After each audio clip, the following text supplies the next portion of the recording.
अब शुरू होने जा रहा है देश का सबसे बड़ा मुकदमा, आपकी अदालत, रजत शर्मा के साथ।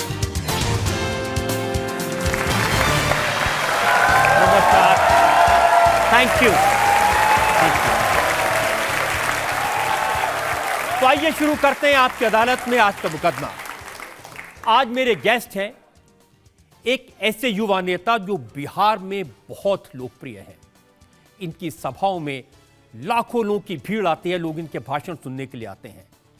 ये 5 सीटों पर चुनाव लड़ रहे हैं, लेकिन इनकी पार्टी का असर पूरे बिहार में है, सारी की सारी 40 सीटों पर है।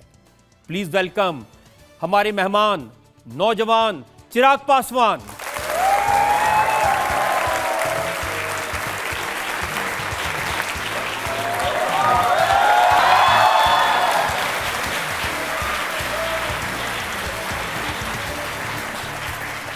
और अब मैं आमंत्रित कर रहा हूं हमारे आज के जज, दैनिक जागरण के एसोसिएट एडिटर, एक बड़े सीनियर जर्नलिस्ट हैं अनंत विजय।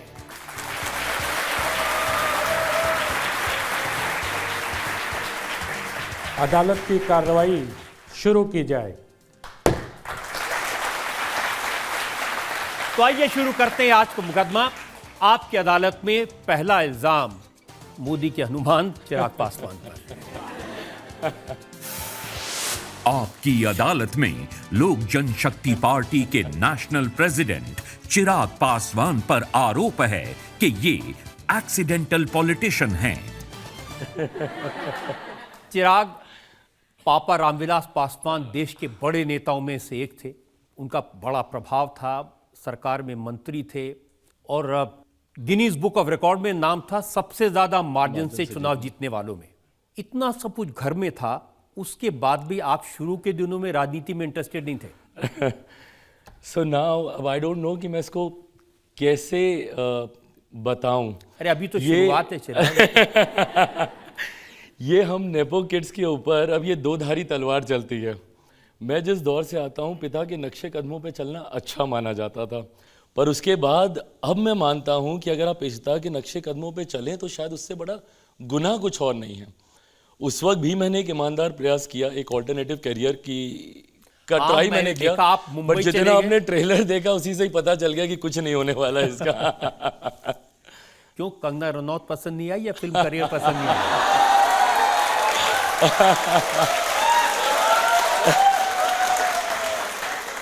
लोगों को हम दोनों एक साथ नहीं पसंद आए, पर अब हम दोनों एक साथ पार्लियामेंट में आने वाले हैं।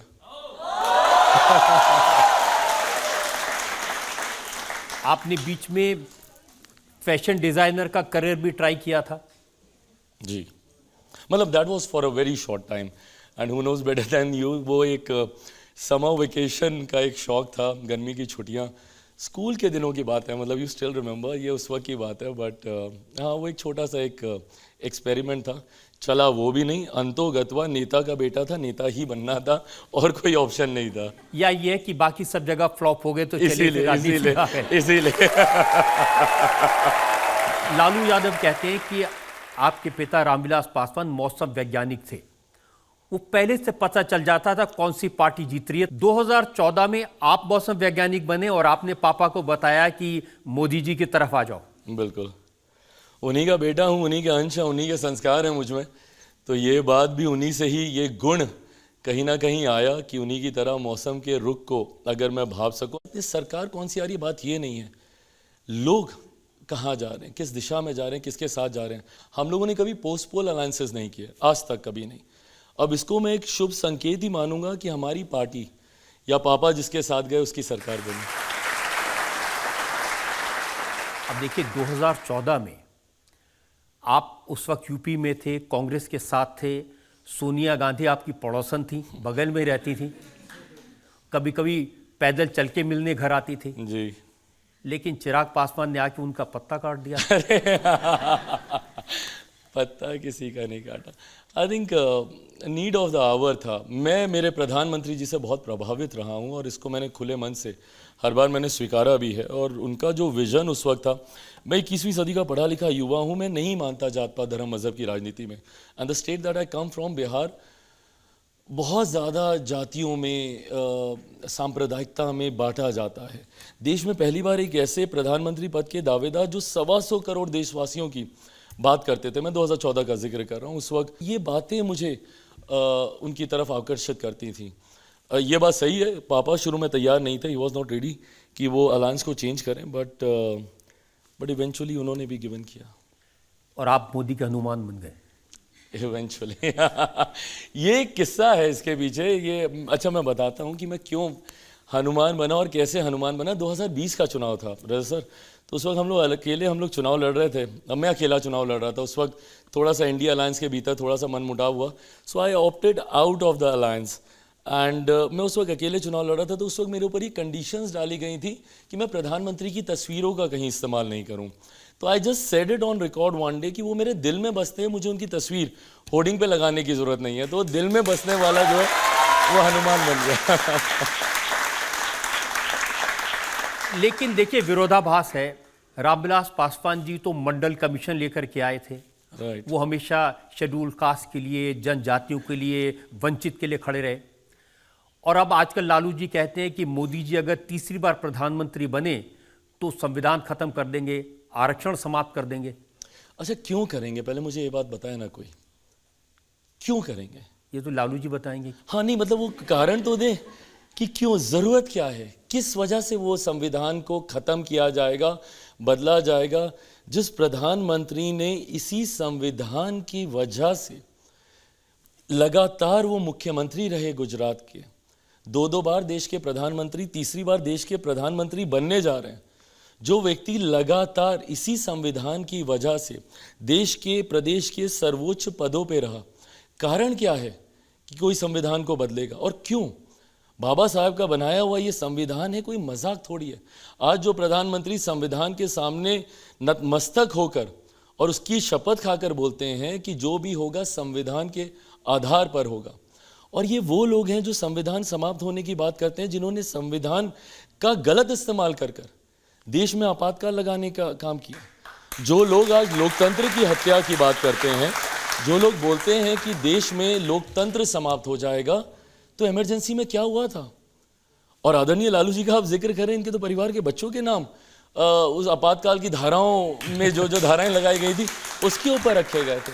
तो ऐसे में ये भ्रम फैलाने की आदत है। 2015 का भी रजत सर आप देखेंगे, बिहार विधानसभा का चुनाव चल रहा था, उस वक्त भी एक बयान को पकड़कर आरक्षण समाप्त हो जाएगा, आरक्षण समाप्त हो जाएगा, एक ऐसा हो हल्ला मचा दिया गया कि पूरा चुनाव उस दिशा में चला गया। 10 साल बीत गए इस बात मोदी जी से बात की है, उनकी गारंटी है कि आरक्षण कभी खत्म नहीं होगा?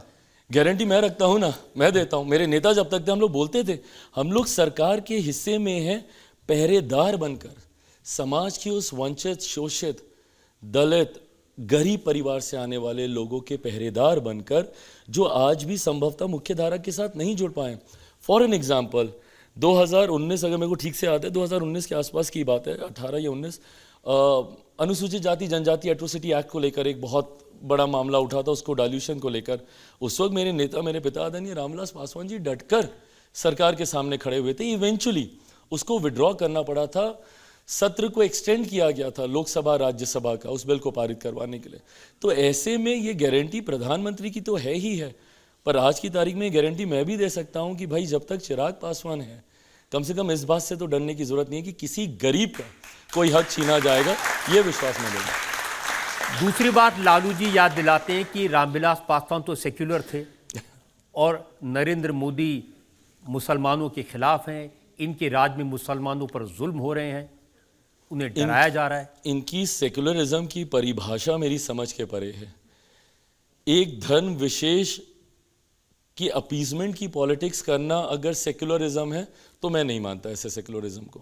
मैं मानता हूं भारत एक धर्मनिरपेक्ष देश है, सेक्युलर कंट्री है, और ये सेक्युलरिज्म हम लोग के मन में बसा हुआ है। इसका दिखावा करने से, या हर एक की अपनी आस्था है। रजत सर आप देखेंगे, मेरी अपनी आस्था है, मैं पूजा पाठ करता हूँ और मैं जाता हूँ, मैं खुलेआम मैं मंदिर जाता हूँ, मैं आस्था रखता हूँ, बट कतई इसका मतलब ये नहीं है कि मैं किसी दूसरे धर्म का मैं सम्मान नहीं करता। भारत एकमात्र ऐसा देश है जहाँ पे ये लिबर्टी आपको मिलती है, और यही एक ऐसा देश है जहाँ पे इतनी स्वतंत्रता आपको मिलती है कि आप हर धर्म का पालन, हर धर्म को जैसे आपको निभाना आप निभा सकते हैं। देखिए, बिहार में लालू जी के भाषण सुनते हैं, तेजस्वी के भाषण सुनते हैं, उनका आरोप यह है कि राम मंदिर के नाम पर वोट मांगे जा रहे हैं। अब ये लोग किसके नाम पर वोट मांग रहे हैं? जब ये लोग ये बातें कर रहे हैं, ये बातें करके भी तो ये लोग इसी पे ही ना वोट मांग रहे हैं। आज की तारीख में जो एक्चुअल बिहार के मुद्दे हैं उसको ये लोग उठाएंगे नहीं। भाई, राम मंदिर एक लंबे समय से, और ये कौन सी नई बात है, भारतीय जनता पार्टी के मैनिफेस्टो में लिखा हुआ है। और मुझे तो खुशी इस बात की है रजा सर कि for once and for all समाप्त हुए ये तमाम विवाद जिस पे दशकों तक राजनीति होती रही। हम लोगों ने लंबे समय तक हम लोगों ने देखा, मुझे तो अपने जन्म से याद है कि मैं जब देखता था चुनाव के बाद राम मंदिर का मुद्दा आता था, लेट 80 का दशक हो, 90 का दशक हो, वो तमाम दशक हम लोगों ने बिता दिए सिर्फ और सिर्फ राम मंदिर के विवाद को लेकर, सिर्फ और सिर्फ धारा 370 को लेकर, लंबे समय तक विमेन रिजर्वेशन बिल को लेकर। इस सरकार ने कम से कम वंस एंड फॉर ऑल इन सबका समाधान तो किया, बन गया राम मंदिर, हो गया। जिसकी आस्था है वो जाएगा जाएगा। ये लोग बोलते हैं उसको इवेंट बना दिया। भाई, भगवान राम 500 साल के बाद अपने भवन में जा रहे हैं, क्या वो बड़ी बात नहीं है? जो लोग आस्था रखते हैं मेरे जैसे लोगों के लिए वो एक बड़ी बात है। और ये लोग बोलते हैं कि उसको बीजेपी का इवेंट बना दिया गया। मुझे बताया ना कितने बीजेपी के मंत्री देखिए, राहुल गांधी की ये बात हमने सुनी है, आपने भी सुनी होगी। राहुल गांधी कह रहे थे कि वहां पर आपने अमिताभ बच्चन को देखा, आपने ऐश्वर्या राय को नाचते हुए देखा, किसी गरीब आदमी को नहीं देखा। क्योंकि ये लोग गए नहीं ना वहां पे, तो इनको पता नहीं है कि ऐश्वर्या कौन भी नहीं कौन गई। है। हाँ, वही तो, क्योंकि ये लोग खुद ही नहीं गए तो इनको पता नहीं है वहां पे साधु संत समाज से लेकर समाज के हर वर्ग। और ये समावेशी विकास, इसी की बात तो मेरे प्रधानमंत्री करते हैं ना, सबका साथ सबका विकास। राजनीति को पहली बार देश के हर एक क्षेत्र से जोड़ा गया, भले वो इंडस्ट्रियलिस्ट हों, भले वो, भाई भारतीय सिनेमा भी तो हम ही लोगों के देश का एक गौरव है, एक सम्मान है। क्यों उसको राजनीति के साथ नहीं जोड़ा जाए? या क्यों उनको ऐसे प्लेटफॉर्म्स पे नहीं बुलाया जाए? तो समाज के अमीर से गरीब से गरीब व्यक्ति को जोड़कर एक मंच पर लाने की सोच ही सबका साथ सबका विकास है। लेकिन आप कितना भी सबका साथ सबका विकास कहें, ये तो आप जानते हैं बिहार में जो मुस्लिम वोटर्स हैं उनका एक मुश्त वोट लालू जी की पार्टी को जाएगा, आरजेडी को जाएगा? नहीं, बिल्कुल नहीं जाएगा। मैं बताता हूँ, आप मेरे हमेशा जाता है। नहीं, आप मेरे उसका निकाल के देख लीजिए। मैं अपनी लोकसभा का मैं आपको दावे के साथ कहता हूँ, 2014 में, 2019 में, दोनों बार, और मैं दावे के साथ ये बात बोल रहा हूँ, हर बार मुसलमानों ने मेरे लिए वोट किया है, यादवों ने मेरे लिए वोट किया है। और मैं कहता हूँ रजा सर, मैं नहीं मानता ये जात पात धर्म मजहब, हमको नहीं समझ में आता कि क्यों बिहारी को मुसलमान बिहारी, अगड़ा बिहारी, पिछड़ा बिहारी, वो बिहारी है, बस बात खत्म है। जब मैं बिहार फर्स्ट, बिहारी फर्स्ट की मैं बात करता हूँ, मैं बिहार की 13 करोड़ से ज़्यादा जनता की बात करता हूँ। और अगर भारत को अगर विकसित राज्य बनाना है तो इन तमाम मतभेदों से हम लोग को उठना होगा, जात पात धर्म मजहब हर चीज़ से उठना होगा। हकीकत है हिंदुस्तान में कोई एक फ़र्क है, एक भेद है, तो इतना एक अमीर जो अमीर होता जा रहा है, दूसरा गरीब जो गरीब होता जा रहा है। ईमानदारी से अगर एक विकसित राज्य, विकसित देश का हम लोग को निर्माण करना है तो ये अमीरी गरीबी के बीच की खाई को हम लोग को हटाना होगा, गरीब लोगों को बाहर निकालना होगा गरीबी रेखा के। अमीर लोगों का जो पैसा है उसका एक इक्वल डिस्ट्रीब्यूशन होना चाहिए, जो कि समाज के, देश के गरीब कल्याण के इस्तेमाल में लाया जा सके।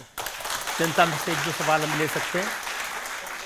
सर, मेरा क्वेश्चन ये है कि अभी कुछ समय पहले तेजस्वी यादव ने नवरात्रि के दौरान मछली खाते हुए वीडियो पोस्ट किया था, तो क्या आपको लगता है ये सही है? भाई, पहली बात तो कौन क्या खाता है नहीं खाता है इससे किसी को कोई लेना देना होना नहीं चाहिए। आप भी क्या खाते हैं नहीं खाते हैं, दुनिया को इससे फर्क नहीं पड़ता, तो इसका तमाशा क्यों बनाना? प्रॉब्लम अराइजेज जब आप इसका दिखावा करने लगते हैं। एंड आप जिस तरीके के से मछली को आप लहरा रहे हैं, आप दिखा रहे हैं, फिर एक के बाद एक जूस की बोतल आप दिखा रहे हैं, ये वाटरमेलन का जूस है, ये ऑरेंज का जूस है, ये हम सत्तू बना कर लाए हैं, तो ये फलाना, ये ढिमकाना, ये लू से बचाएगा, ये गर्मी से बचाएगा। आप किसको दिखा रहे हैं? जहां देश में, हमारे प्रदेश की एक बड़ी आबादी आज भी 2 वक्त की रोटी के लिए उसको जद्दोजहद करनी पड़ती है। आपके साथ जो एक साथी नेता बैठे हैं वो बोल रहे हैं कई लोगों को मिर्ची लगेगी, मतलब आप उसी सोच से आप करना चाह रहे हैं ना। आपकी इंटेंशन ही है कि आप एक बड़े वर्ग की, एक बड़ी आबादी की आस्था को आप कहीं ना कहीं ठेस पहुंचाने का काम करें। नवरात्रि का पहला दिन, हकीकत है मैं भी उस दिन पूजा करके हटा था, and the first thing I see is him लहराइंग दैट मछली इन हेलीकॉप्टर। क्या मतलब है? अगर एक दिन पहले का अगर वो वीडियो था तो आपकी सोशल मीडिया की टीम इतनी तो एक्टिव होगी ना कि उसको सेम डे पोस्ट कर सकती थी। नवरात्रि के पहले ही दिन क्यों पोस्ट करना? So this was absolutely not called for. इसकी कोई जरूरत नहीं थी इस तरीके के वीडियो को लाने। चिराग, वो कह रहे हैं कि अगर बीजेपी की सरकार तीसरी बार आई तो मोदी जी तय करेंगे आप क्या खाएंगे, रियली क्या पिएंगे, क्या पहनेंगे। 3 बार तो गुजरात के मुख्यमंत्री बन के रह गए। एक गुजरात में तो उन्होंने ऐसा किया नहीं, एक राज्य में उन्होंने ऐसा किया नहीं।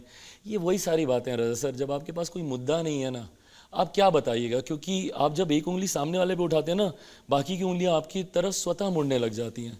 आपके पास खुद एक लंबा समय था, जिस परिवार से आप आते हैं, आपकी पार्टी, आपके परिवार के सदस्य लंबे समय तक बिहार के सर्वोच्च पद पर थे। आप चाहते तो चीज़ों को आप बहुत बेहतर कर सकते थे, पर अफसोस के साथ कहना पड़ता है वो 90 का दशक वो वही जंगल राज है। 90 का दशक वही दौर है जब सबसे ज़्यादा बिहार से पलायन हुआ। आज भी मेरे युवा साथी जो 90 के समय से पलायन किए हुए हैं, वो दूसरे राज्य में गए, वहीं पर जाकर उन्होंने नौकरी की, उन्होंने घर खरीदा, उन्होंने शादी की, बच्चे पैदा किए और फिर उसी राज्य के होके रह गए। आज जब कोरोना जैसी महामारी में अपने राज्य में आते हैं तो उन्हें प्रवासी कहलाया जाता है, प्रवासी उन्हें कहा जाता है। तो ऐसे में ये परिस्थितियां बनाई किसने, किन्होंने? तो इन लोगों के पास उसका जवाब नहीं है देने के लिए। तो इस तरीके की बिना सर पैर की बातें कि मोदी तीसरी बार आ गए तो संविधान खत्म, तो लोकतंत्र खत्म, भाई वो आज से नहीं, वो 2000 से सर्वोच्च पद पर बैठे हुए। एक राज्य के मुख्यमंत्री थे, आज 25 साल होने को आ रहे हैं उनको। ना उस राज्य में कुछ गलत हुआ, ना देश में कुछ गलत हुआ। तो 400 पार हो जाएगा 100%। एक सवाल और ले सकते हैं? हाँ। सर, जिस तरह से हमने देखा कि आपका कंगना जी के साथ फिल्म में आपने की है, और जिस तरह से हम देख रहे हैं कि कंगना जी भी अभी राजनीति में आ गई हैं, तो सर अपनी तरफ से आप कुछ ऐसे टिप्स देना चाहेंगे उन्हें जो भविष्य के लिए हेल्पफुल रहेंगे? मैं कंगना जी को पर्सनली भी जानता हूँ, उनको कतई कोई टिप्स की ज़रूरत नहीं है। और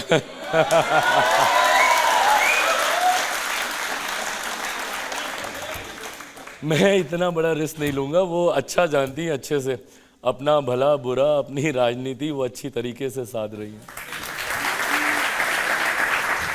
तो एक ब्रेक के रुकेंगे और ब्रेक के बाद आपकी अदालत में चिराग पासवान पर इल्जामात और सवालात का एक और दौर। राजनीतिक लड़ाई मैंने बड़े बड़े मन से एक दूसरे के सामने लड़ी है, पर आज जब तेजस्वी के सामने मेरे परिवार को गाली दी गई और जिस तरीके से वो खामोश रहे, ये बात मुझे तकलीफ देती है। Welcome back. आपकी अदालत में आज हमारे मेहमान हैं युवा नेता चिराग पासवान। आपकी अदालत में अगला इल्जाम।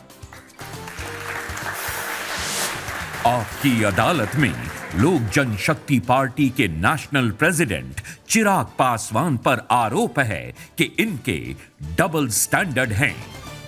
चिराग, लालू जी आजकल रोज याद दिलाते हैं कि बीजेपी वाले परिवारवाद की बात करते हैं, लेकिन चिराग के परिवार को भूल जाते हैं। यहाँ तो पापा भी राजनीति में, चाचा भी राजनीति में, भाई भी राजनीति में, बहनोई भी राजनीति में। नहीं तो अब क्या, चाचा भाई सब चले गए हैं, परिवार थोड़ा छोटा रह गया मेरा। ले दे के एक मेरे जीजा जी हैं जो इस बार चुनाव लड़ रहे हैं और उम्मीद है अच्छे से वो जीतेंगे।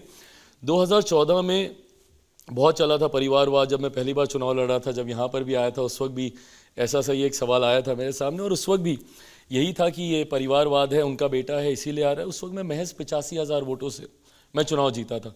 2019 में ये वोट का अंतर, ये वोट का मार्जिन जो है 2.5 लाख से ज़्यादा का हुआ। तो मतलब 14 से 19 तक मैंने काम किया, मैंने मेहनत की, लोगों का विश्वास जीता। ये कारण बना कि आज की तारीख में 2014 से बड़ा जनादेश मुझे 2019 में मिला। 2020 में मेरी पार्टी का नाम, मेरी पार्टी का सिंबल सब मुझसे छीन लिया गया। मुझे अपनी ही पार्टी से निकाल के बाहर फेंक दिया गया। उसके बाद मैंने स्क्रैच से शुरुआत की, जहाँ पर मैंने नए पार्टी के नाम से, नए पार्टी के लोगों के साथ, नए लोगों को अपने साथ जोड़ा, मेहनत की, संघर्ष किया, लोगों के बीच रहा, लोगों का विश्वास मैंने जीता। आज गठबंधन में कोई खैरात में तो सीटें नहीं देता है। आज की तारीख में अगर 5 सीटें अगर गठबंधन में लोक जनशक्ति पार्टी को, जहां बिहार में मात्र 40 सीटें हैं, उसमें से 5 सीटें दी जा रही हैं, तो ये कहीं ना कहीं आपकी मेहनत भी इसके पीछे कारण। इस बात से प्रॉब्लम नहीं है कि आपको 5 सीटें मिली, आप लड़ रहे हैं, लेकिन पासवान का परिवार नहीं है, लालू जी का परिवार। लालू जी अगर अपने बेटे को चुनाव लड़ाएं, रोहिणी को चुनाव लड़ाएं, मीसा को चुनाव लड़ाएं, तो वो परिवारवाद है। नहीं, बिल्कुल नहीं है। आप लड़ाइए, बट मीसा दी 2-2 बार चुनाव हार जाती हैं, उसके बाद आप तीसरी बार भी आप उन्हें टिकट दे देते हैं, ये गलत है। और वो किसके सामने चुनाव हारती हैं? रामकृपाल जी के सामने। कौन है रामकृपाल जी? एक कार्यकर्ता। जब तक राजद में भी रहे कार्यकर्ता की भूमिका में रहे, जब वो भाजपा में भी आए तो एक कार्यकर्ता की भूमिका में। मैं बताना चाह रहा हूँ कि हैवीवेट सरनेम आपके साथ हो, वो आपकी जीत का क्राइटेरिया कतई नहीं हो सकता। इवेंचुअली आपका सामर्थ्य आपको आगे लेकर जाएगा। लेकिन आपने जो टिकट दिए हैं उसमें एक जेडीयू के एमएलसी की वाइफ हैं, एक जेडीयू के नेता के बेटी हैं, जमुई से आपके वीणा देवी हैं। ये जितने भी लोग हैं ये सब कहीं ना कहीं किसी परिवार के, किसी के भाई, किसी की बेटी, किसी वाइफ। आप शांभवी की बात कर रहे हैं, जिनको आप एक नेता की बेटी बता रही हैं। मैं एक यंग लड़की देखता हूं जो पढ़ी लिखी है, जो जानकार है, वेल एजुकेटेड, वेल लर्नेड, जो बोलती अच्छा है, जिसका एक अपना समाज सेवा का एक अनुभव रहा है। आप वीना जी की बात कर रहे हैं, चलिए वीना जी वो पिछली बार भी वो चुनाव लड़ी थी, जीती थी, उनके पास एक अपना अनुभव है। मैं राजेश वर्मा को मैं देखता हूं जो खगड़िया से चुनाव लड़ रहे हैं। यंग लड़का जो बोलता अच्छा है, जिसका एक अपना राजनीतिक अनुभव रहा है बिना किसी राजनीतिक पृष्ठभूमि के। वो डिप्टी मेयर रहे, उन्होंने 2020 का विधानसभा का चुनाव लड़ा, जीत नहीं पाए पर भागलपुर से उन्होंने चुनाव लड़ा। ये वो तस्वीर है जो मैं बिहार की देश के सामने रखना चाहता हूँ। आज तक बिहार की तस्वीर रजत सर कैसी आती थी? बिहार आपराधिक, भ्रष्टाचार, इन्हीं सब चीज़ों को लेकर। कल को आपको भी गर्व होगा जब ये चेहरे अरुण भारती हो, शांभवी हो या राजेश वर्मा हो, फॉर दैट मैटर मैं चिराग पासवान को भी युवाओं में ही गिनूंगा। ये वो युवा चेहरे हैं जो पढ़े लिखे, जो सामने आएंगे और बिहार की छवि को जब रखेंगे। लेकिन चिराग, सवाल ये कि आप दूसरी पार्टियों के नेताओं की, चाहे वो राहुल गांधी हो, चाहे वो लालू यादव हो, तेजस्वी हो, उनके परिवार की बात करेंगे, लेकिन बिहार में बीजेपी के जितने नेता हैं, सम्राट चौधरी वो भी एक परिवार से आए, संजय जायसवाल, तो मैं थोड़ी परिवारवाद पे कुछ बोल रहा हूँ, मैं तो बोल ही नहीं सकता। जो बोलेंगे उनसे मैं थोड़ी बोल रहा हूँ परिवारवाद। जिनके साथ में अलायंस किया उनसे एक बार पूछिए तो सही, भाई परिवार बात की बात क्यों करते? No, so I told you ना, मतलब प्रधानमंत्री जी का अगर आप रजत सर वो संबोधन सुनेंगे पार्लियामेंट के लास्ट सेशन में, उनका अंतिम संबोधन लोकसभा में जो था, उसको अगर आप सुनेंगे, वहाँ पे उन्होंने बहुत क्लियरली उन्होंने परिवारवाद को लेकर अपनी बातों को रखा। क्योंकि उस वक्त भी यही विपक्ष के कुछ लोग थे जो पुनः भाजपा के कुछ वरिष्ठ नेताओं का नाम लेकर बार बार परिवारवाद और इस तरीके के आरोप लगा रहे थे। तो उस वक्त भी मेरे प्रधानमंत्री जी ने बहुत कैटेगोरिकली इन बातों को रखा है कि भाई कोई अपने सामर्थ्य से सामने आ रहा है। अब मैं नहीं जाना चाहता किसी का नाम लेने, बट कई ऐसी बड़ी पार्टियां हैं जो अपने नेताओं को लॉन्च ही कर रहे हैं और वो नहीं लॉन्च हो पा रहे हैं।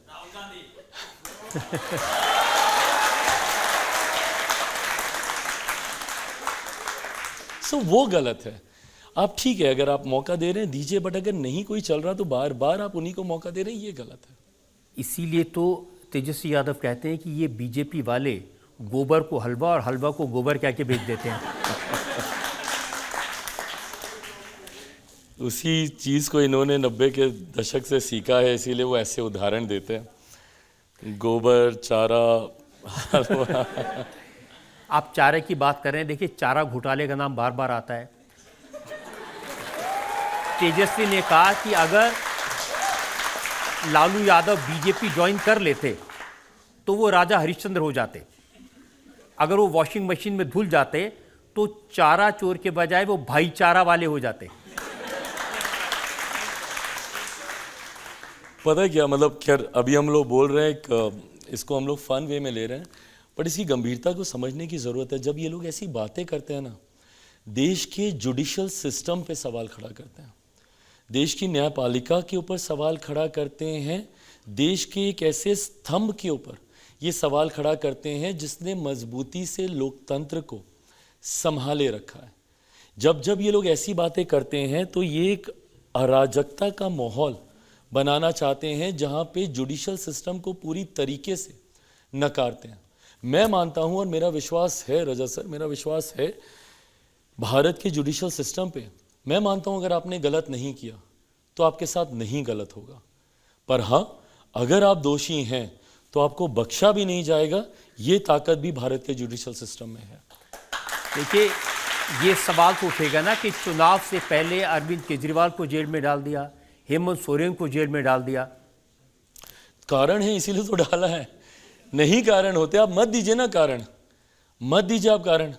और आज देख लीजिए केजरीवाल जी किनका समर्थन ले रहे हैं, किनका समर्थन ले रहे हैं। आज अभी कुछ दिनों पहले so called INDI alliance, what ever alliance, तो उस मंच पे जब केजरीवाल जी जब अरेस्ट हुए थे, उस मंच पे कौन लोग थे, आप एक एक का चेहरा जूम इन करके दिखाइए। ये वही लोग हैं जिनकी पर्ची केजरीवाल जी लेकर घूमते थे उसी गांधी मैदान में, अन्ना हजारे जी के आंदोलन में। इन्हीं लोगों के नाम की पर्ची लेकर घूमते थे भ्रष्टाचार के आरोप लगाते हुए, और आज उन्हीं लोगों का समर्थन ले रहे हैं अपने आप को जेल से बाहर निकलवाने के। क्या ये सच है कि तेजस्वी जी आपके बचपन से मित्र हैं और आप अभी भी उनके साथ रहते हैं, मतलब उनसे बातचीत होती है? साथ तो नहीं रहता, बट हाँ मेरे मित्र हैं, मित्र नहीं भाई हैं मेरे, छोटे भाई। मैंने हमेशा तेजस्वी को मैंने कहा है, माना है, और कारण है, मतलब आप सब भी रिलेट करेंगे, आपके पिता के दोस्त, उनके बच्चे आपके दोस्त बन जाते हैं। So this is how it happened with me also. मेरे पिता का आदरणीय लालू जी का बहुत गहरा संबंध रहा है, दोनों ने साथ काम किया है, दोनों एक दूसरे के समकक्ष रहे हैं।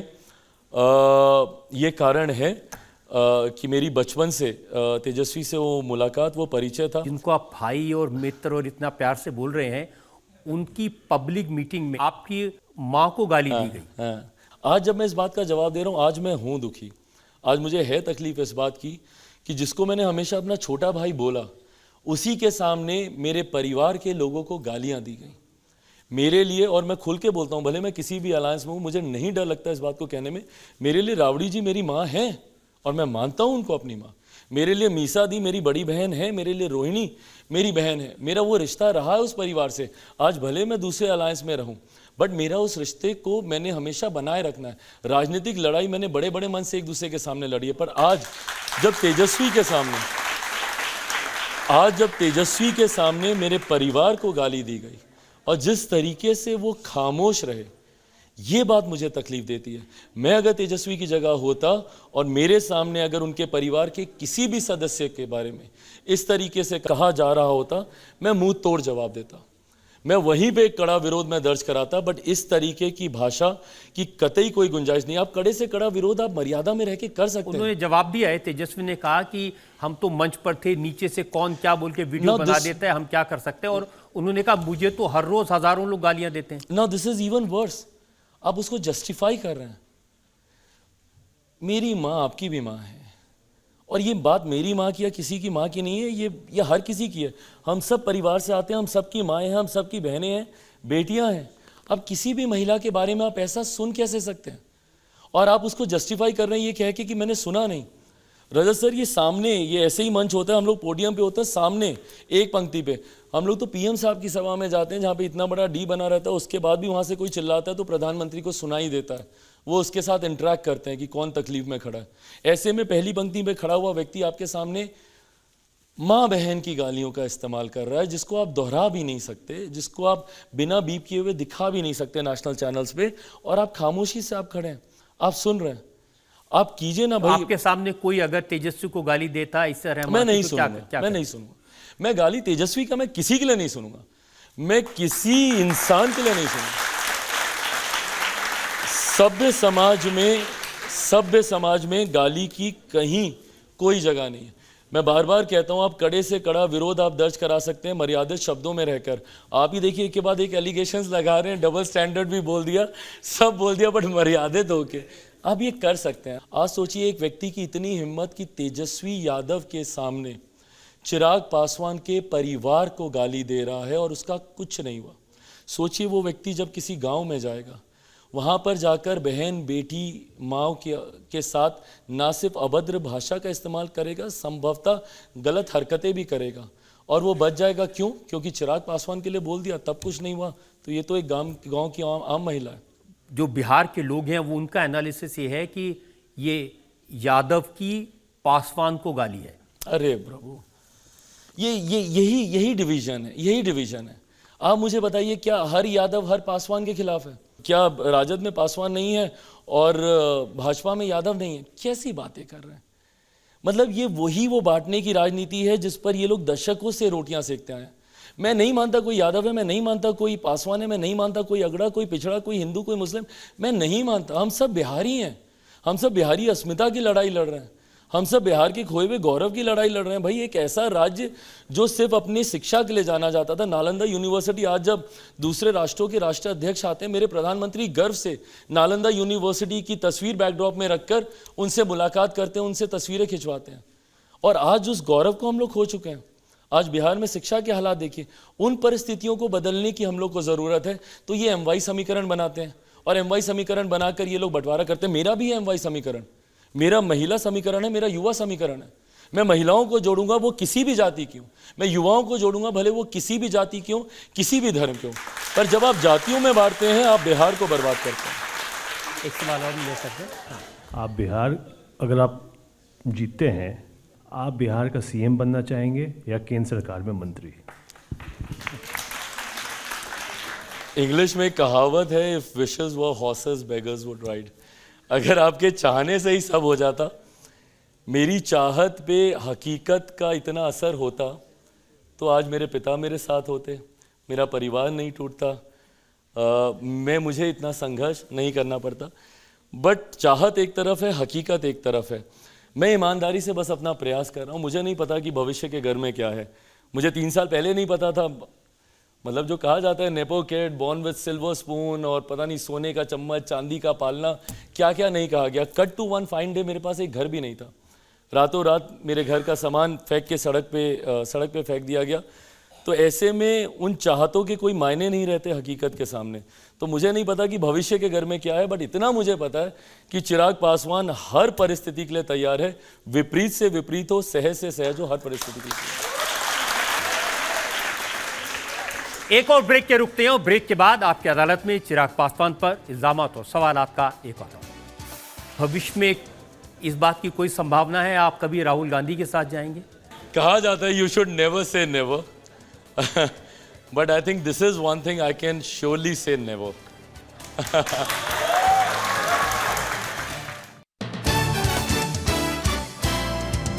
Welcome back. आपकी अदालत में आज हमारे मेहमान हैं युवा नेता चिराग पासवान। आपकी अदालत में अगला इल्जाम। आपकी अदालत में लोक जनशक्ति पार्टी के नेशनल प्रेसिडेंट चिराग पासवान पर इल्जाम है कि ये बदले की राजनीति करते हैं। मेरे जैसा मासूम चेहरा, बदले की राजनीति। जी, नीतीश कुमार जी ने आपको परेशान किया, हर्ट किया, अपमान किया और आपने गांठ बांध ली मन में। आप 2020 की आप बात कर रहे हैं, चुनाव की। तो 2020 के चुनाव में बिहार विधानसभा के वो चुनाव थे और मैंने बिहारी फर्स्ट एक मैनिफेस्टो मैंने तैयार किया था जिसमें बिहार की जुड़ी हुई हर समस्या का समाधान है। बिहार में राजस्व कैसे बढ़ेगा, बिहार में आप रिलीजियस टूरिज्म को आप कैसे प्रमोट कर सकते हैं, एग्रो प्रो स्टेट है हमारा, वहाँ पे फार्मर्स की समस्याओं को आप कैसे हल कर सकते हैं, वहीं पे प्रोसेसिंग यूनिट्स लगाकर वहाँ के उत्पादन को आप कैसे आप देश विदेशों में आप भिजवा सकते हैं। और नीतीश कुमार की पार्टी को खिसका के कैसे 43 पर ला सकते हैं। आपने वो पूरा चुनाव नीतीश जी के खिलाफ लड़ा? नहीं, मैंने उनके खिलाफ नहीं लड़ा। मैंने बिहारी फर्स्ट को मैं चाहता था कि सरकारी एजेंडे का हिस्सा बनाया जा सके। गठबंधन के भीतर उसको लेकर एक आम सहमति नहीं बनी। मेरे पास 2 विकल्प थे, या तो मैं ऑल्टरनेटिव अलायंस में जाता which was with Rajad and Congress and everything, but फिर मोदी का हनुमान हूँ, ये भी नहीं कर सकता था, तो उनके खिलाफ भी नहीं जा सकता था। तो उस वक्त पार्टी ने ये निर्णय लिया कि हम लोग अकेले हम लोग चुनाव लड़ेंगे और हम लोग लड़े ईमानदारी से। जीतने के लिए हम लोग चुनाव लड़े, जीते नहीं, बट हाँ नुकसान हुआ थोड़ा बहुत। आपका तो कम नुकसान हुआ, नीतीश जी का ज्यादा हुआ। वो कहते हैं कि नीतीश जी का घर फूंक के तमाशा देखा चिराग ने। कतई नहीं। बिल्कुल भी नहीं। मैं उनमें से हूँ ही नहीं कि दूसरों के दुख पे मैं खुशी मनाऊं। अपनी अचीवमेंट्स में प्राउड जरूर फील करता हूं, बट दूसरों को दुखी देखकर खुश होने वालों में से नहीं। ये बात किसी और ने नहीं कही, आपके चाचा पशुपति पारस। आज पूछेगा उनसे क्या कहेंगे। अब तो परिस्थितियां बदल गई, लेकिन उस वक्त उन्होंने कहा था कि चिराग ने मुझसे कहा कि नीतीश कुमार को राजनीतिक तौर पे मैं ख़त्म करना चाहता हूँ।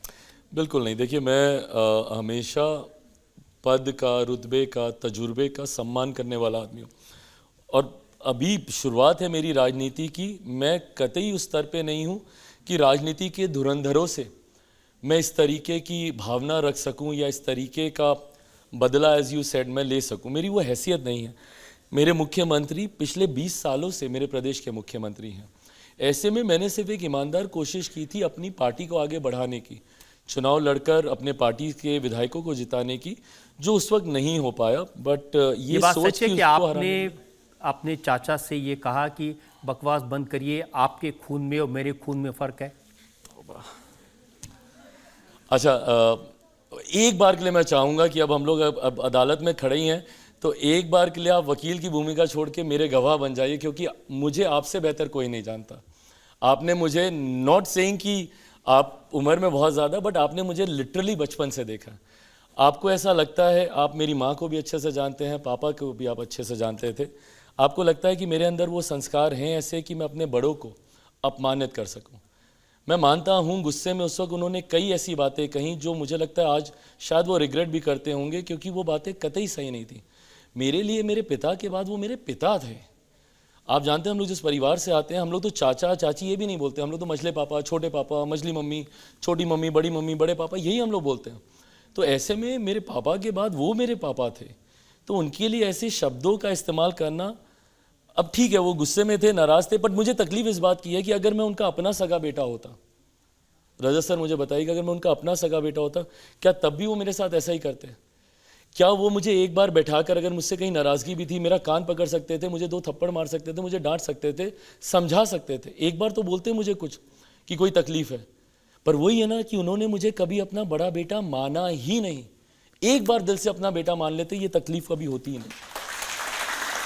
चिराग, जो मेरे आपके आप पिता रामविलास जी से संबंध रहे थे, जो मेरे आपसे संबंध है, उसको देखते मेरे लिए बड़ा मुश्किल है ये सवाल पूछना, लेकिन मेरा काम है।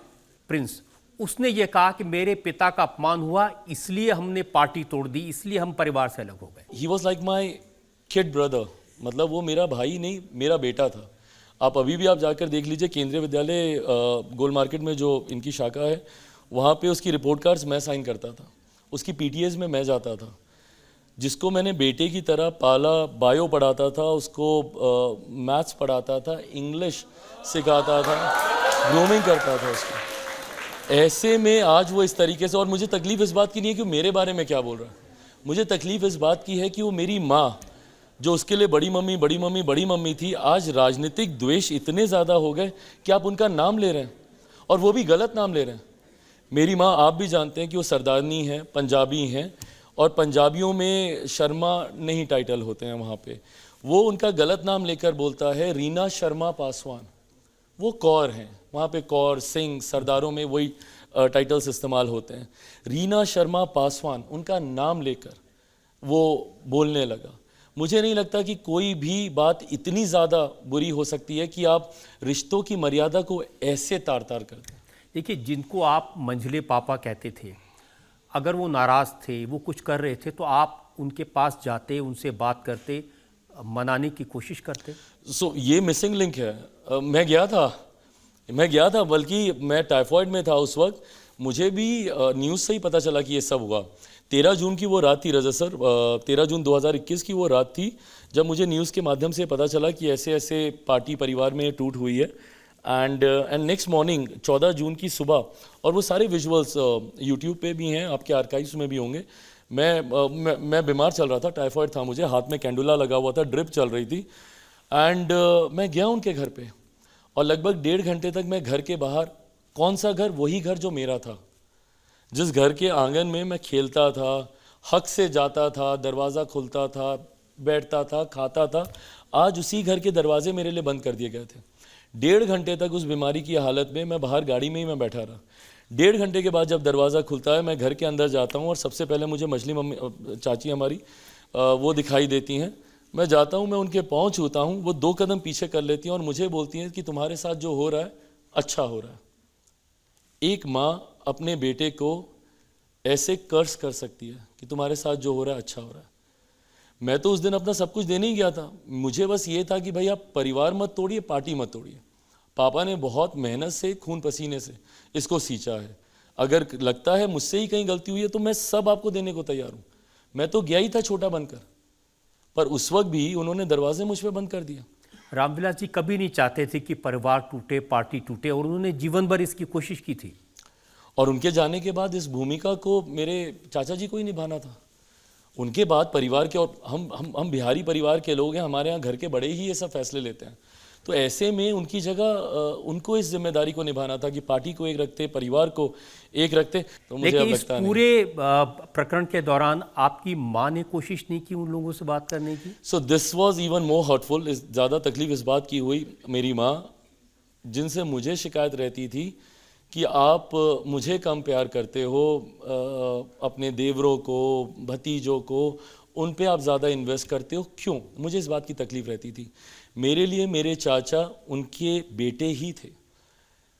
कोई दिन ऐसा नहीं जब भाभी भाभी भाभी भाभी भाभी करते वो घर नहीं आते थे। और आज वही भाभी चिराग की माँ हो जाती हैं। उनके सारे इंटरव्यूज़ में चिराग की माँ, चिराग की माँ, चिराग की माँ। मतलब कैसे ये रिश्ते बदल जाते हैं एक दिन में। सालों तक, दशकों तक जिस लेडी ने आपको एक बेटे की तरह प्यार किया, आपको, आपके परिवार को संभाला, आज 44 साल हो गए, पापा आज होते 45 साल हो गए होते इन लोगों की शादी को, और पिछले 44-45 साल से एक माँ बनकर मेरे चाचाओं को उन्होंने संभालने का काम किया, उनके परिवार को संभालने का काम किया। और आज जब वो आपको फ़ोन कर रही थी, उस पूरी रात वो लेडी सोई नहीं है एक मिनट भी। पूरी रात फ़ोन करती रही कि 1 मिनट ले आ जाइए पारस जी, 1 मिनट ले आ जाइए, हम लोग बैठ के हम लोग सारी चीज़ों को ठीक कर लेंगे। कोई चीज़ ऐसी नहीं है जो बातचीत से हल नहीं हो सकती। एक बार वो नहीं आए, और उसके बाद वही भाभी चिराग की माँ बन जाती है। और मैंने तस्वीरें देखी, आपको घर खाली करना पड़ा, वो घर जिसमें बरसों रामविलास जी रहे थे। मतलब मेरी तो और कोई मेमोरी ही नहीं है ना उसके अलावा। मैं 82 बॉर्न हूँ, 89 में मैं उस घर में गया था, और 7-8 साल की मेरी उम्र थी, और अब उससे पहले का तो किसी को क्या ही याद रहता है। तो मेरी जितनी भी यादें हैं वो उसी घर की थी, और 34 साल मैं उस घर में मैं रहा हूँ। तो जिनके आप हनुमान थे उन्होंने मदद नहीं की आपकी? आई डोंट नो, मैं मदद की अपेक्षा भी दूसरों से रजत सर कैसे ही रखूं और क्यों रखूं? क्योंकि लोग तंज कर रहे थे, बड़े हनुमान बनते हैं। मेरे अपनों ने ही मेरा साथ नहीं दिया ना इसमें। मैं दूसरों से तो उम्मीद तब रखता जब मेरे अपने मेरे साथ रहते। और मैं डंके की चोट पर इस बात को मैं बोलता हूं कि अगर मेरे अपने मेरे साथ खड़े होते, दुनिया की कोई ताकत नहीं है जो मेरे परिवार, मेरी पार्टी को तोड़ सकती थी। कोई ताकत नहीं। धोखा मैंने अपनों से ही खाया। मेरा अगर अपना सगा खून, मेरा भाई मेरे साथ होता, मेरे पिता तुल्य मेरे चाचा मेरे साथ होते, तो मैं किसी दूसरे के सामने क्या ही उम्मीद लगाऊं। But having said it all, मुझे लगता है अब गंगा से बहुत पानी बह गया इन सब चीज़ों को लेकर। मैं बहुत आगे निकल आया हूं, वो बहुत दूर चले गए हैं। चिराग, इस आंधी में सब कुछ उड़ गया, घर चला गया, पर ये चिराग बुझा नहीं है। कुछ भी हो गया हो, इस आंधी में चिराग नहीं बुझा है। ये पार्टी चली गई, सिंबल चला गया, तो कैसे वापस खड़ा कर दिया आपने पार्टी को? अब पापा ने ना गाहे बगाहे, he never actually taught me politically क्या करना है नहीं करना है।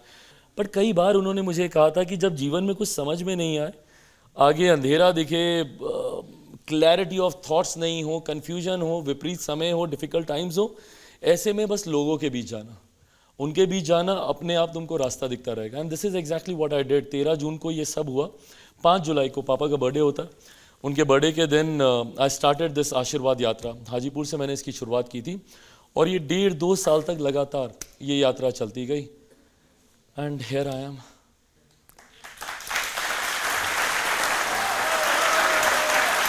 पब्लिक से 1-2 सवाल हम ले सकते हैं। मेरा आपसे प्रश्न ये है कि जब आपके संकट के दिन थे और आपकी पार्टी एक तरह से टूट ही गई थी, तो क्या ये सच है आपके दोस्त तेजस्वी यादव ने उनकी पार्टी आरजेडी में आपको शामिल होने का प्रस्ताव दिया था? ना ऐसा कोई प्रस्ताव आया था, ना भविष्य में ऐसे किसी प्रस्ताव की गुंजाइश है। मेरी अपनी पार्टी है, गठबंधन में रहेंगे, मजबूती के साथ रहेंगे, बट किसी के साथ मर्ज नहीं करूंगा। बुरे वक्त में आपकी पड़ोसन सोनिया जी का भी कोई मैसेज नहीं आया? Well, I'm thinking of it now. नहीं। और भविष्य में इस बात की कोई संभावना है आप कभी राहुल गांधी के साथ जाएंगे? Well, कहा जाता है you should never say never, But I think this is one thing I can surely say never. तो आपके गठबंधन की कितनी सीटें आ जाएंगी बिहार में? गठबंधन की अगर आप बात करें, मैं दावे के साथ कहता हूं 40 की 40 सीटें। अब मैं बताता भी हूं, कारण है मेरे इस दावे का। 2019 का चुनाव हम लोग मात्र 3 दल मिलकर लड़ रहे थे, भारतीय जनता पार्टी, जनता दल यूनाइटेड, लोक जनशक्ति पार्टी। हम लोग सिर्फ 3 दल थे, हम लोगों ने 40 में से 39 सीटें जीती। 2 और ऐसे मजबूत दल जो 2019 में विपक्ष के साथ थे, आदरणीय जीतन राम मांझी जी की पार्टी, आदरणीय उपेंद्र कुशवाहा जी की पार्टी, ये 2 दल आज की तारीख में हम लोग के गठबंधन के साथ आए। तो जब 19 से ज़्यादा ताकत हमारे गठबंधन की 2024 में बढ़ी है, तो ये मेरे विश्वास को बढ़ाता है कि जो एक सीट पिछली बार हम लोग चूक गए थे, किशनगंज की सीट, वो भी हासिल करेंगे और 40 की 40 जीतकर 400 प्लस सीटों में बिहार का ये योगदान रहेगा। एक और ब्रेक के रुकेंगे और ब्रेक के बाद आपकी अदालत में चिराग पासवान पर इल्जाम और सवालात का एक और। तो चिराग पासवान की महत्वाकांक्षा क्या है? जब मोदी जी की सरकार बने उसमें कौन सा मंत्रालय मिले? मेरा आपसे सवाल है कि क्या कभी ऐसा हुआ है कि कैंपेनिंग के दौरान किसी लड़की ने आपको प्रपोज किया हो?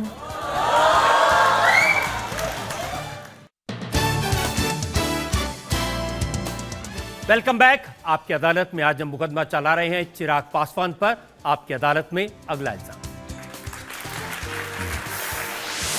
आपकी अदालत में लोक जनशक्ति पार्टी के नेशनल प्रेसिडेंट चिराग पासवान पर इल्जाम है कि ये ओवर एम्बिशियस हैं। चिराग, आजकल जो आपकी पब्लिक मीटिंग्स होती हैं उसमें गाने कैसे बजते हैं मैं लोग बताना चाहता हूं। शेर का बेटा है चिराग, पूरे बिहार का चहेता है चिराग। अब 5 सीटों पर लड़ने वाली पार्टी के नेता कह रहे हैं कि मैं पूरा बिहार जितवा दूंगा। तो जब 2 सीटों वाली पार्टी पिछले 10 साल से पूर्ण बहुमत की सरकार बना सकती है, तो 5 सीटों पर ये सोच तो रख ही सकता हूं।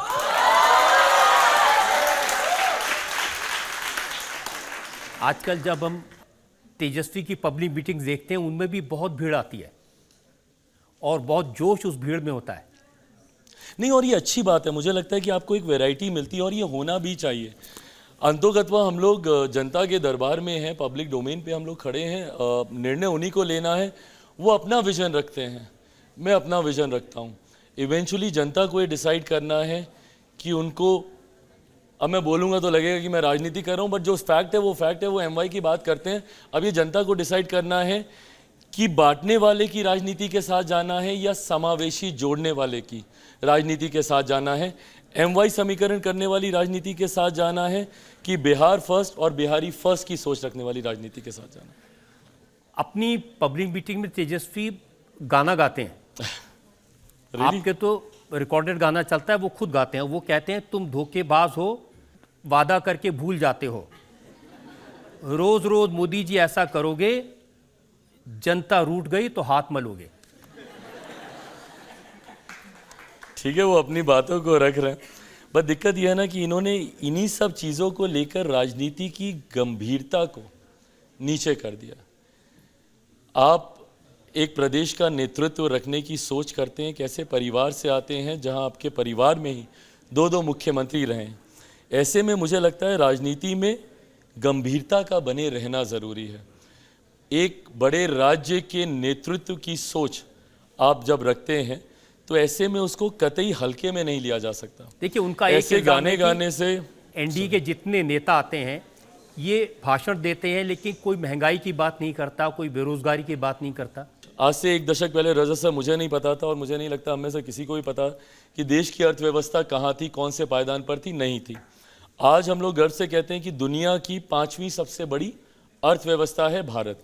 ये हो गया एक विषय। अब लोग बोलेंगे अर्थव्यवस्था का अर्थशास्त्रियों से लेना देना हमें क्या, बट जब एक देश की अर्थव्यवस्था मजबूत होती है तो राज्य का राजस्व बढ़ता है। जब राज्य का राजस्व बढ़ता है तो उस क्षेत्र का आर्थिक विकास होता है। जब क्षेत्र का आर्थिक विकास होता है तो एक गरीब व्यक्ति के हाथ में ज़्यादा कमाई आती है, उसकी प्रति व्यक्ति आय में इजाफा होता है। ये वो बुनियादी तौर पर देश को मजबूत करने की दिशा में रखे गए नींव है, जो मुझे विश्वास है कि 2047 तक जब हम लोग एक विकसित देश के निर्माण की जब हम लोग कल्पना करते हैं तो उसके लिए इस नींव का मजबूत होना ज़रूरी है। बहुत बेसिक चीज़ें हैं, बट आज से पहले किस प्रधानमंत्री ने सोचा था कि महिलाओं के लिए एक शौचालय बना दें? महिलाओं के लिए क्यों, फॉर दैट मैटर इवन पुरुषों के लिए। भाई हम लोग क्या खुले में जाने का कोई किसी को शौक है क्या? क्यों नहीं किसी ने सोचा कि उनके लिए आप एक शौचालय बना दें? ये सोच अब ये बहुत बेसिक है, बट सोचिए आपके बेसिक इंफ्रास्ट्रक्चर को ये कितना बल देती है। उज्ज्वला योजना, आज सिलेंडर्स पहुंच रहे हैं गांव-गांव में, वो चूल्हा चौखट धुआं, उनके स्वास्थ्य पे उसका बुरा लाभ, ये तमाम चीज़ें बहुत बुनियादी हैं, बहुत बेसिक हैं। बट जब आप किसी गांव में जाइएगा ना, ये सबसे बड़ी ज़रूरतों में से हैं। तो मेरे प्रधानमंत्री जी ने आज उस गरीब की सबसे बड़ी ज़रूरतों को चिन्हित कर कर उस नींव को मजबूत किया। और मैं मानता हूं कि आने वाले 5 साल में जब हम लोग तीसरे नंबर पर जाएंगे अर्थव्यवस्था के मायने में, आज पिछले 10 सालों में 25 करोड़ से ज़्यादा लोग गरीबी रेखा से बाहर निकले हैं। और ये डेटा है ऑथेंटिक, ये डेटा ऐसा नहीं है कि मैं अपना कोई डेटा बना के लेकर आ रहा हूँ। 25 करोड़ लोग निकले हैं गरीबी रेखा से। आप विकसित देश तभी बना पाएंगे ना जब विकसित राज्य होंगे, जब विकसित विधानसभाएं होंगी, विकसित प्रखंड होंगे, ब्लॉक्स बोलते हैं कई जगह पे, ब्लॉक होंगे, पंचायतें होंगी, गांव होगी। उस दिशा में ये सरकार काम कर रही है। तो जो लोग ये गाना गा के भाषण देते हैं, इन लोगों को नहीं समझ में आएगा कि क्या हो रहा है यहाँ पे। तो चिराग पासवान की महत्वाकांक्षा क्या है? जब मोदी जी की सरकार बने उसमें कौन सा मंत्रालय मिले? अच्छा, पहली बात तो थैंक यू। पहली बात तो मैं इसको क्लियर कर दूं, ओवर एम्बिशियस मैं इसको कतई इल्ज़ाम नहीं मानूंगा। और मैं चाहता हूं और मैं आप सबसे भी आग्रह करूंगा, होइए एम्बिशियस, ओवर एम्बिशियस होइए। जब तक आप ओवर एम्बिशियस नहीं होंगे आप कुछ हासिल नहीं करेंगे। दुनिया निर्दयी होती है, लोग आपको सिर पीछे खींचेंगे, डीमोरलाइज करेंगे, डीमोटिवेट करेंगे। आपका ओवर एम्बिशियस होना ही आपको कॉन्फिडेंस दिलाएगा और ये हर किसी को होना चाहिए। तो मैं अच्छा मानता हूं कि मैं हूं। अब जनता में से हम लोग सवाल ले लेते हैं। आप एक एक्टर रह चुके हैं और आप बहुत गुड लुकिंग भी हैं, तो मेरा आपसे सवाल है कि क्या कभी ऐसा हुआ है कि कैंपेनिंग के दौरान किसी लड़की ने आपको प्रपोज किया हो? सिर्फ कैंपेनिंग के दौरान? आप बता सकते हैं। नहीं, पता नहीं क्यों, बट फॉर सम रीज़न लोग थोड़ा घबरा जाते हैं मेरे पास आने से। मुझे नहीं लगता कि मैं ऐसी वाइब्स देता हूँ, बट ठीक है, ऐसा नहीं होता, नहीं तो मैं ही ब्लश कर जाऊँगा। तो ऐसा नहीं हो मेरे साथ तो अच्छा है। मेरा क्वेश्चन आपसे ये कि मैंने सुना है कि आपको आपकी मूवी के डायलॉग्स याद नहीं होते थे, तो हाँ। आपको इतने लंबे लंबे भाषण कैसे याद हो जाते हैं? नहीं, बिल्कुल सही बात है। पता है, this used to happen actually में रजत सर। मतलब मैं सेट पे जाता था तो मुझे 1 पन्ने का डायलॉग दिया जाता था, है ना, और जब मैं बोलने लगता था तो मैं उसको 2.5 पन्ने का बना देता था, बोलता ही रहता। अब नेता का खून है, ठीक है, तो अब वो उबाल तो मारता ही था, इम्प्रॉम्प्टू बोलने की आदत है। तो जो आधे मिनट का सीन होता था मैं उसको 2.5 मिनट 3 मिनट तक मैं उसको खींचता रहता था। तो ये मेरे साथ सही में बहुत बड़ी दिक्कत होती थी, ना मुझे डायलॉग्स याद होते थे, और इसीलिए अब भाषण याद करके नहीं देता, ना पढ़ के देता हूँ, जो दिल में आता है बस वो बोलता हूँ। एक दो सवाल ले लीजिए। आप इतने युवा अच्छे पॉलिटिकल लीडर हैं, तो आप बिहार के मुख्यमंत्री कब तक बन पाएंगे? इतना अच्छा ग्रोथ कर रहे हैं, मैं देख रहा हूँ, बिहार के मुख्यमंत्री कब तक बन पाएंगे? भाई मेरे पास अगर इसका जवाब होता तो मैं ज़रूर दे देता, बट भविष्य वक्ता नहीं हूँ। और फिर वही बात है जो मैंने अच्छा ये बता दीजिए, नीतीश कुमार कब रिटायर हो जाएंगे?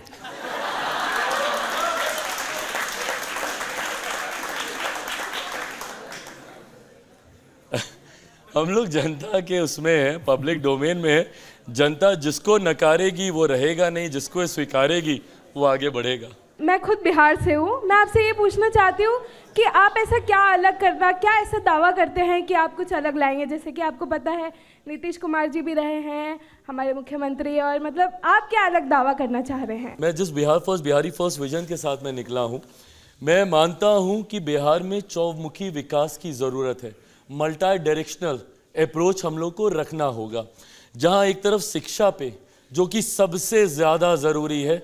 जब तक शिक्षा नहीं आएगी, ये जात पात धर्म मज़हब नेताओं का भड़काना, लोगों को उलझाना, ये सब चलता रहेगा।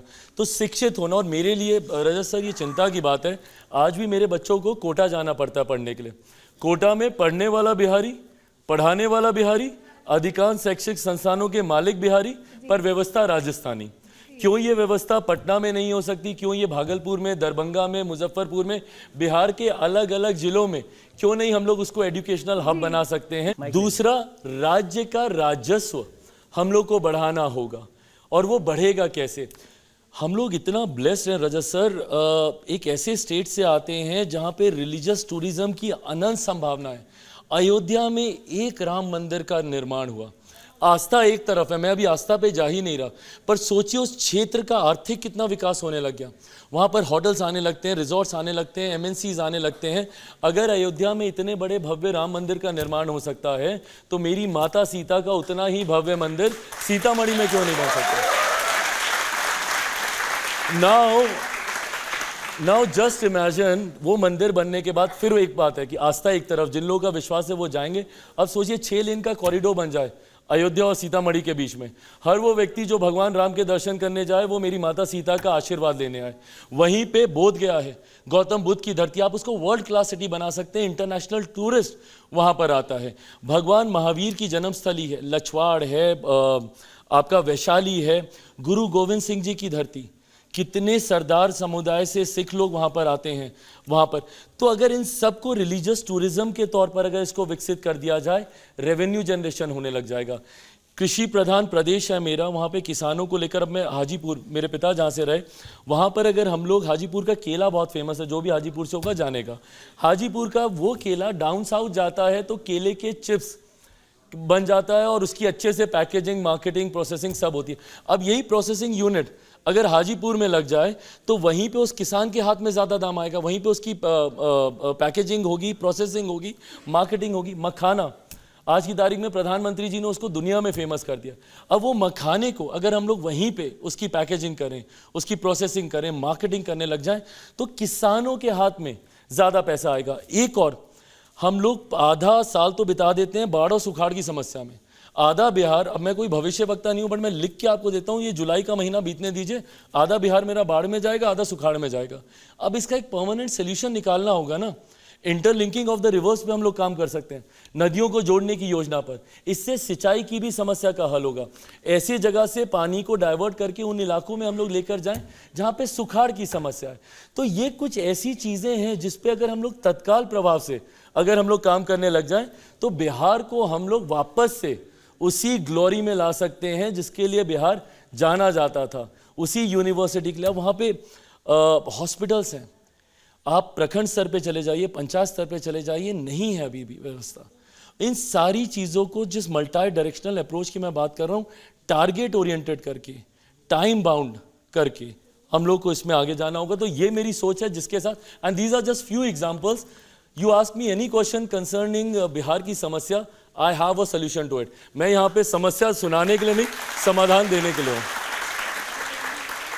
ये सुन के चिराग अच्छा लगा कि आपके दिमाग में एक विजन है, बिहार कैसा हो, कैसे प्रगति कर सकता है। और बाकी सवाल जो आपसे पूछे, इल्ज़ाम लगे, आपने बड़ी बेबाकी से जवाब दिए। हम एक ब्रेक के रुकेंगे और ब्रेक के बाद सुनेंगे आपकी अदालत में आज के जज अनंत विजय का फैसला आज के मुकदमे पर।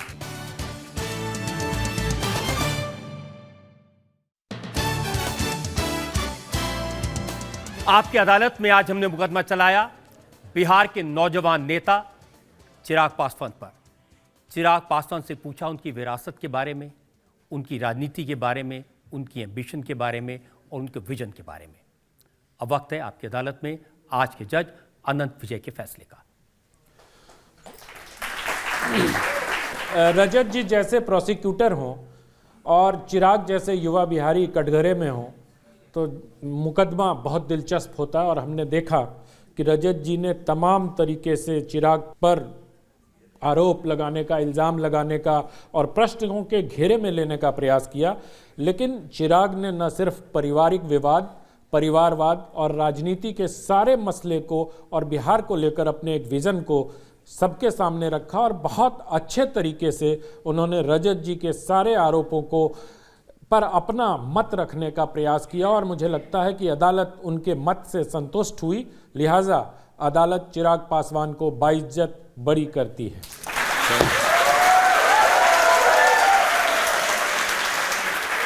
इस उम्मीद के साथ, इस विश्वास के साथ कि चिराग पासवान बिहार की जनता के लिए इसी तरह काम करते रहेंगे, उनके दुख दर्द को समझने की कोशिश करते रहेंगे और जीवन में वो बहुत बुलंदियों पर पहुंचेंगे, सफलता हासिल करेंगे। आज का मुकदमा यही खत्म करते हैं। अगले हफ्ते आपसे मुलाकात होगी एक नई शख्सियत के साथ। तब तक के लिए नमस्कार।